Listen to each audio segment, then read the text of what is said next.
Ya, handphone balik tak ada. Oh, boleh lah kalau ada. Itu dulu, nanti yang lain. Bismillahirrahmanirrahim. Alhamdulillahirrabbilalamin. Sallallahu wasallam ala sayyidina Muhammad wa ala alihi wa sahbihi ajma'in. Maaf agak terlambat daripada jadwal yang kita tetapkan. Selamat kawan-kawan semuanya. Salah sebagaimana biasa kita akan lanjutkan sisi dialog interaktif atau soal jawab. Pada pertemuan kita yang telah lalu sudah terjawab dalam beberapa soalan, dalam beberapa pertanyaan. Mudah-mudahan tadi dengan sahabat-sahabat dapat ikuti live daripada Masjid Al-Hidayah di kawasan tempat namanya Asam Kumbang. Jadi asam dengan kumbang ini nampak dua kumpulan yang tidak pernah berpisah. Di mana ada kumbang, di situ ada asam. Asam kumbang. Jadi kami sekarang sedang berada di tempat Datu Muhammad dan kami sudah minta izin untuk bagi laluan kepada kawan-kawan yang bertanya sejak pada beberapa waktu yang lalu. Mudah-mudahan dengan kita dapat untuk memberikan jawaban pencerahan dalam 3-4 soalan lah barangkali. Silakan untuk soalan yang pertama. Bismillahirrahmanirrahim. Assalamualaikum Abi. Waalaikumsalam warahmatullahi wabarakatuh. Saya ingin bertanya mengenai solat berjemaah di masjid. Iaitu adakah kita berdosa atau kita dikira bersubahat kalau kita mengikut peraturan sembahyang berjemaah secara SOP memandangkan penularan wabak COVID-19 ini? Adakah kita ini dikira subahat kerana tidak menegur pihak pengurusan masjid ataupun orang-orang masjid mengenai perkara ini? Ini soalan nampak seperti nak memperangkap, seperti nak berbelaga dengan kerajaan.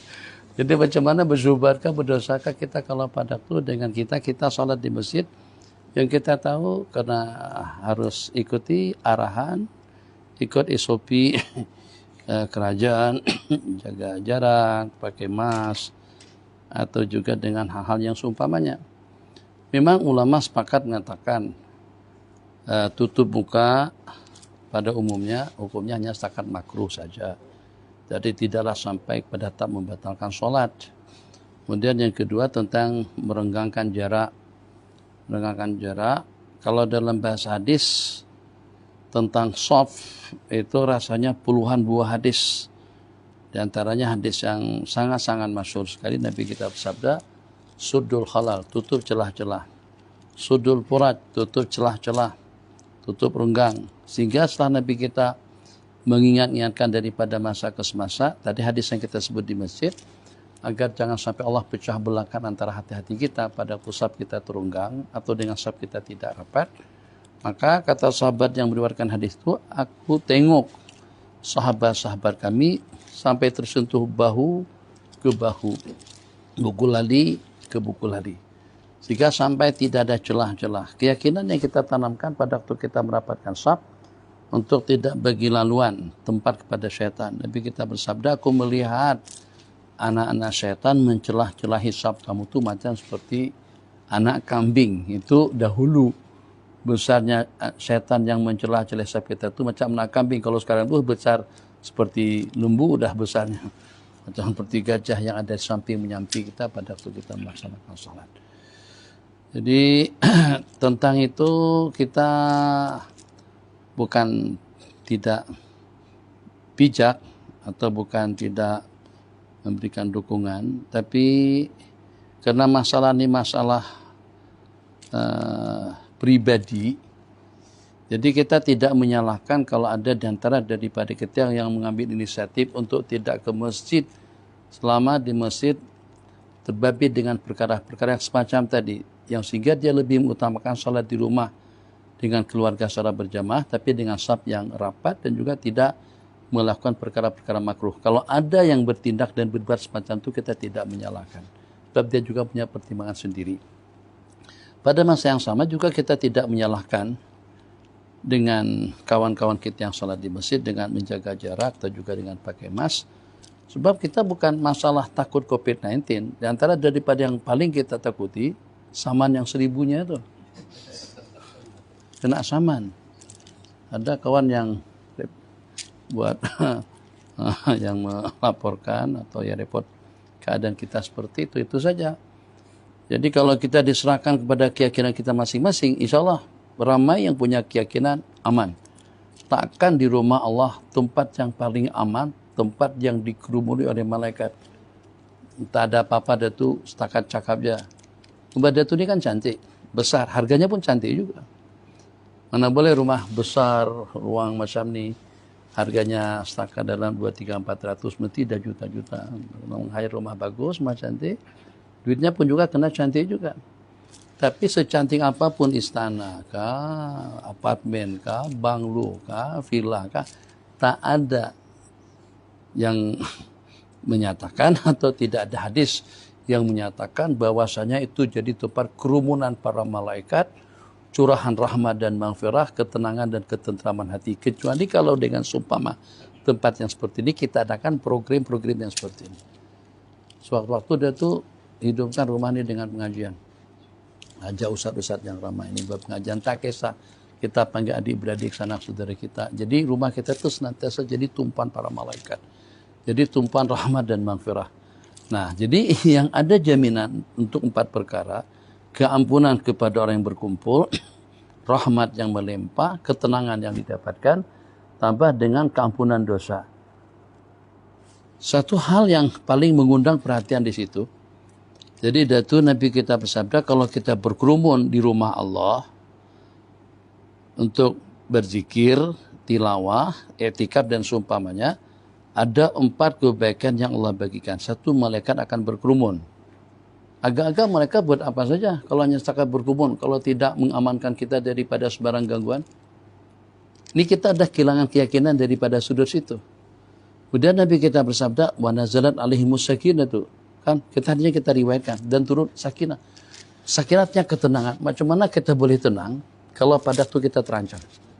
Jadi seakan-akan Nabi kita nak katakan kepada kita, kalau pada waktu kamu berada di masjid, kamu tidak akan mungkin merasa aman, merasa tenang, kecuali kalau pada saat ketiga kamu dah bebas daripada segala gangguan yang mengancam. Aku akan aturkan semacam itu agar Anda menjadi tentram dan tenang, tentram dan nyaman.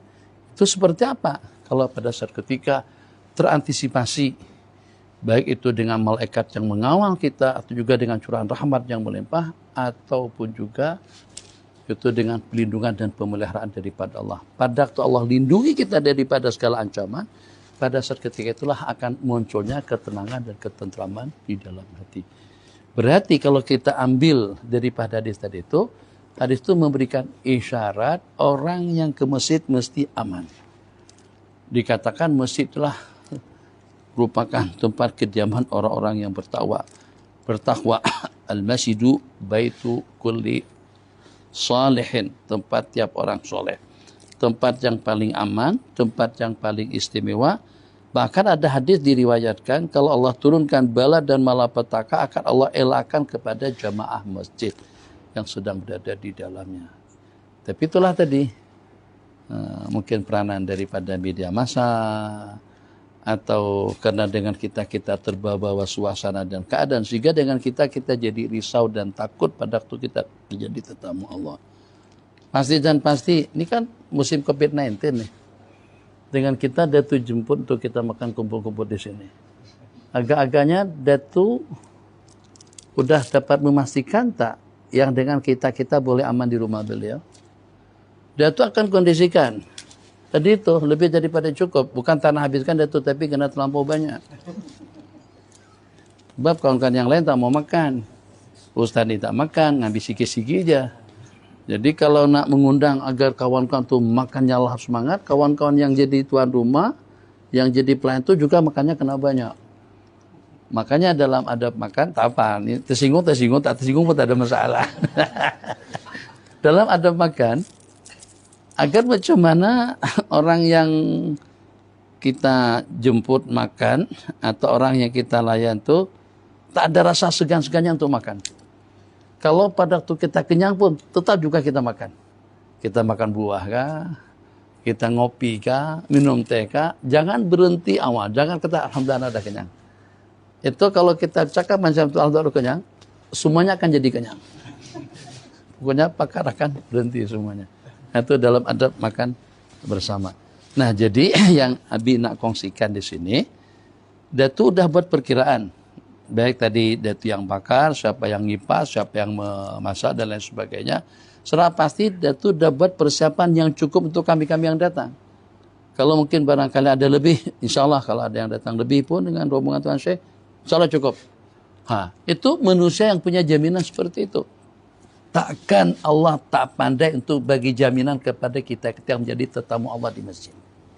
Betapa lemahnya Allah kalau seandainya Allah tidak bagi jaminan. Atau dengan perantaraan Datu suara ini boleh sampai kepada Tuanku, supaya kita lebih yakin dengan janji-janji Allah.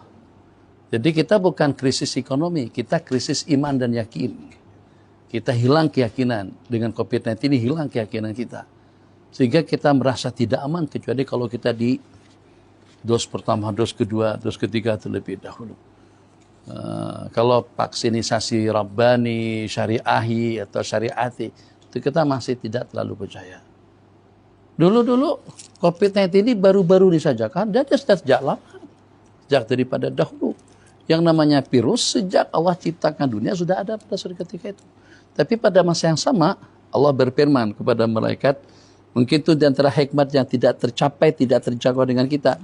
Inni a'lamu ma la ta'lamun. Aku lebih mengetahui tentang perkara-perkara manusia yang kalian para malaikat tidak tahu. Di antaranya kekebalan yang aku berikan kepada jiwa raga mereka. Jadi semangat. Kita kalau pada tuh COVID ya, kata yang satu sakit ya, kata yang satu nampak tak semangat ya, kata yang satu nampak seperti pucat ya, akhirnya balik rumah sakit gitu. Karena dengan omongan-omongan, cakapan-cakapan yang seperti itu. Tapi kalau pada waktu kita terbawa-bawa, yang tua yang jenggot putih ini kadang-kadang terbawa semangat, kadang-kadang lebih semangat daripada anak remaja lagi. Nah, itu yang mampu untuk memberikan ketahanan tubuh atau daya tubuh. Kemudian yang kedua yang mampu untuk mengalahkan segala serangan yang menyerang kepada diri kita. Dalam tubuh kita ini penuh dengan kuman. Ada kuman, tapi kita punya daya pertahanan.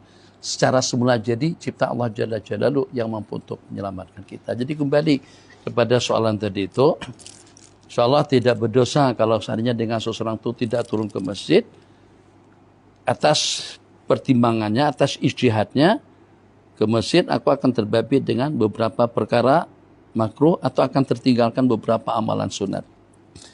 Supaya kita lebih ilmiah lagi, kalau kawan-kawan nanti ada lagi yang menyerang Abi atau seperti apa, oke, kita berujar secara ilmiah.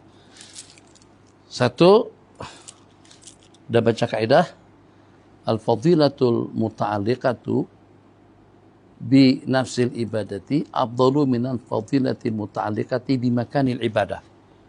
Fadilat yang tertakluk langsung kepada ibadah lebih afdal, lebih istimewa daripada fadilat yang tertakluk kepada tempat. Salat di Raudhah itu memang daripada kebun-kebunan surga. Tapi pada masa yang sama salat di Raudhah kita tidak dapat saf yang pertama. Lebih elok kita salat di Raudhah masa salat berjamaah atau lebih elok kita salat pada saf yang pertama. Lebih afdal kita salat di saf yang pertama daripada kita salat di Raudhah. Kenapa? Raudhah ini kelebihannya tempat. Saf pertama itu kelebihan ibadah salat itu sendiri. Tutut aja dengan salat. Macam itu juga tawaf. Tawaf dekat Ka'bah cantik.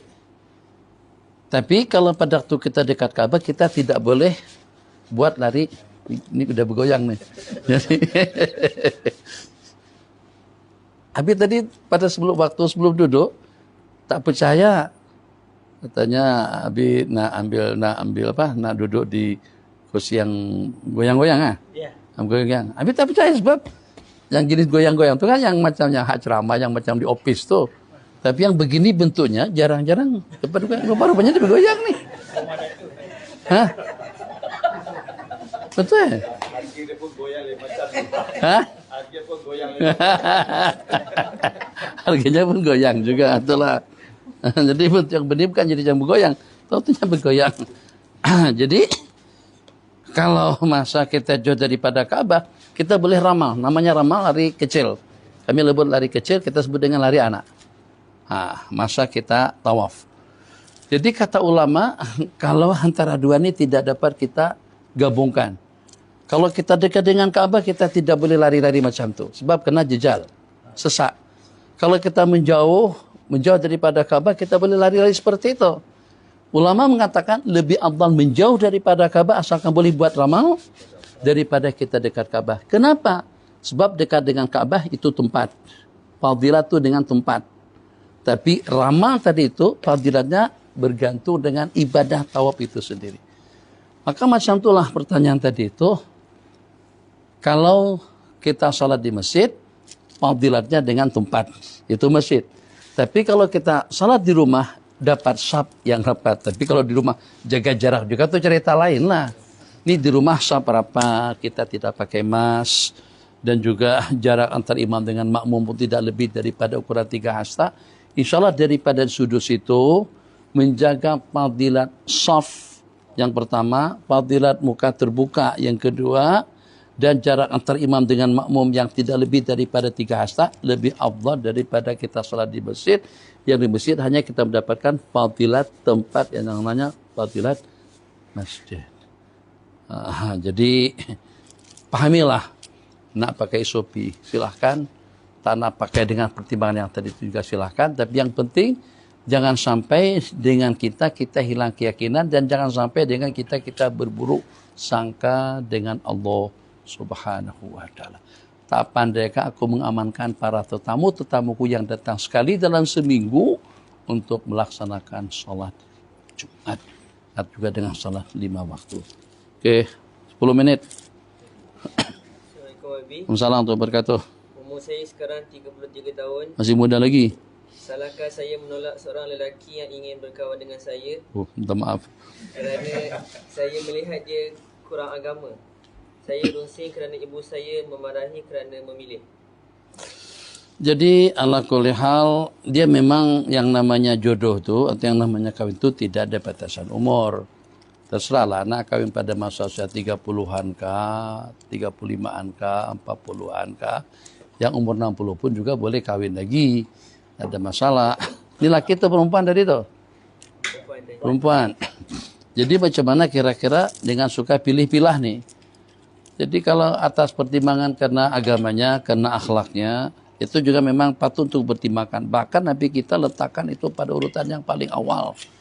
Seseorang itu kita nikahi karena kecantikannya, laki-laki berarti ketampanan. Karena keuangannya, karena kedudukan, itu juga nasabnya. Yang keempat, karena agamanya. Nabi kita suruh paspat bidati din taribat jadak. Pilih seorang laki-laki yang agamis atau pilih pasangan yang ahli agama. Kamu akan bahagia. Paspat taribat jadak. Jadi, kalau dengan laki-laki, 2 kriteria yang Nabi kita sebutkan. Kalau pada waktu kamu sudah dilamar oleh seorang laki-laki yang kamu ridha dengan agamanya, restu dengan akhlaknya, kawinkanlah, perkenankanlah. Jadi insya Allah tidak tersalah kalau seandainya yang berkenan tadi itu menolak karena masalah akhlaknya atau karena masalah agamanya. Tapi juga pada masa yang sama, dari celah-celah atau daripada keluarga atau daripada teman-teman yang dekat dengan laki-laki berkenan, mungkin dia boleh tahu dia ada jenis orang yang berkeras kepala. Kalau bahasa orang banyak, kadang masuk banyu itu air tidak boleh masuk ke dalam genggaman untuk ketat rapat sungguh. Tapi ada yang mudah, yang walaupun agamanya kurang, akhlaknya kurang, tapi jenis orang yang terbuka, mudah untuk menerima kebaikan, mudah berubah. Jadi kalau karakter laki-laki tadi macam tu, ya udahlah, tawakal Allah. Jangan tunggu-tunggu lagi.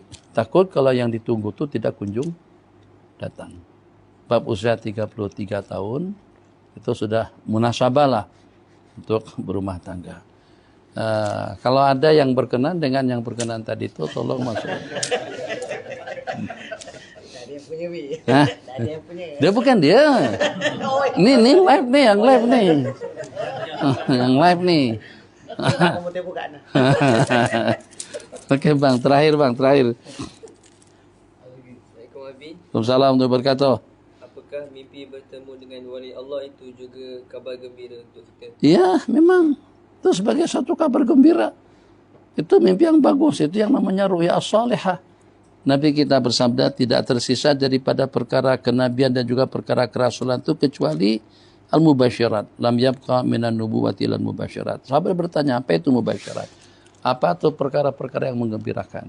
Nabi kita bersabda, ru'ya as-salihah, mimpi yang bagus, mimpi yang menyenangkan, yang dilihat oleh seseorang atau dimimpikan oleh seseorang.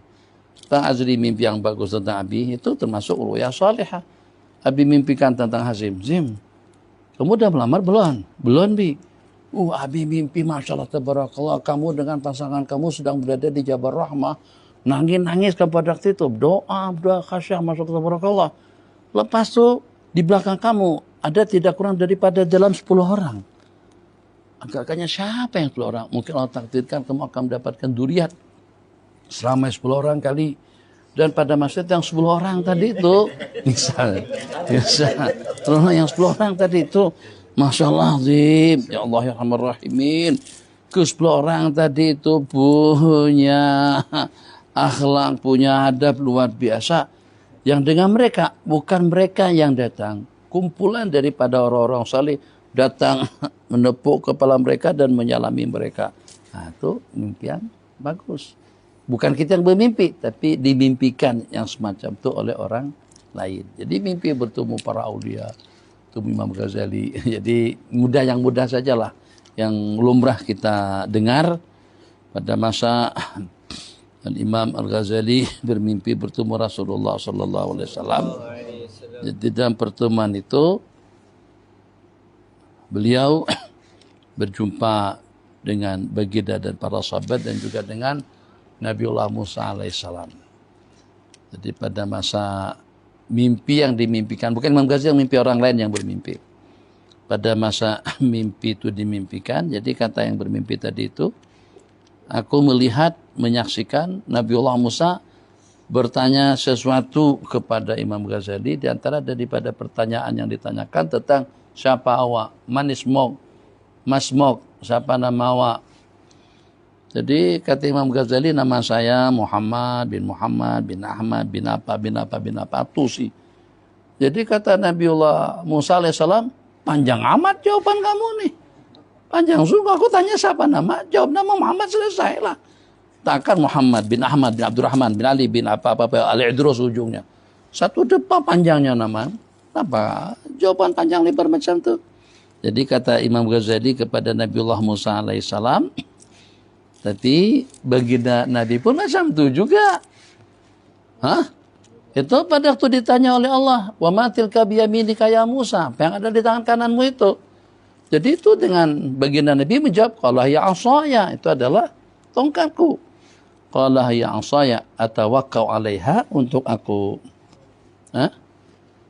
tawakku, untuk aku menyandar, wa ahusyu biha 'ala ghanami, dan juga untuk aku memburu kambing-kambingku, waliyapiha ma'aribu ukhra, dan aku punya urusan-urusan kepentingan yang lain. Panjang juga dengan jawaban.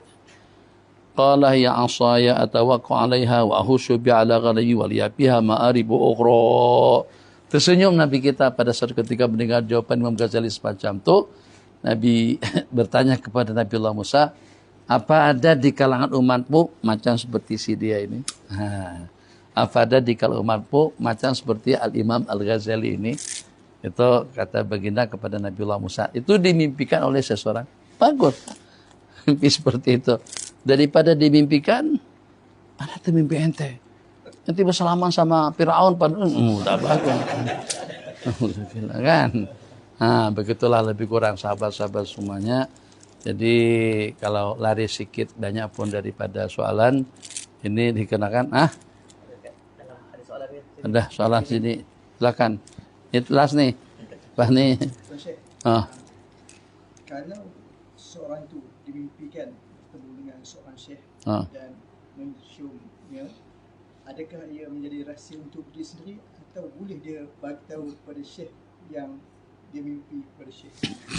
Jadi kita dalam masalah mimpi yang bagus hanya dianjurkan untuk kita beritahukan kepada 2 orang saja atau 3.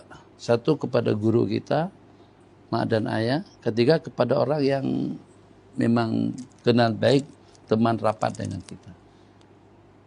Kalau mimpi buruk, itu jangan kita ceritakan langsung. Bangun, a'udzubillahi minasyaitonirrajim, tiup sebelah kali, 3 kali, bangkit ambil air wudu, salat 2 rakaat, insyaallah mimpi buruk, mimpi kena tembak, kena hukum, kena gantung, kena apakah, itu tidak akan memberi kesan negatif kepada kita. Tapi kalau pada waktu kita mimpi baik, mimpi ketemu dengan para masyaikh, mimpi dimimpikan dengan kita cium tangan seorang habaib yang mulia misalnya, ima dengan kita ceritakan kepada orang berkenaan, kita ceritakan kepada guru-guru kita ceritakan kepada mak dan ayah, kita ceritakan kepada orang yang tidak punya sifat hasud dengki kepada kita. Jadi diantara daripada kesan buruk daripada takwilan mimpi buruk itu kalau diterjemahkan, kalau ditafsirkan oleh seseorang yang punya sifat hasud dengki, itu boleh terjadi seperti apa yang dimimpikan. Nah mimpi inti dibunuh atau inti kena masuk, naudzubillah ya, seperti itu kita rahasiakan. Mungkin itu, makasih semuanya, jazakallah khair jaza. Kita masih ada jarak lagi yang kita tempuh. Nak balik ke terong. Alhamdulillah. Makasih semuanya penonton. Lah kita akan berjumpa kembali di lain kesempatan. Besok pagi insyaallah live kita pada pukul 7.30 dengan pengajian Sunan Abi Daud. Dan insyaallah kita dengan zikir subuh sebagaimana biasa. Wabillahi taufik wasallallahu alaihi Muhammad. Wassalamualaikum warahmatullahi wabarakatuh.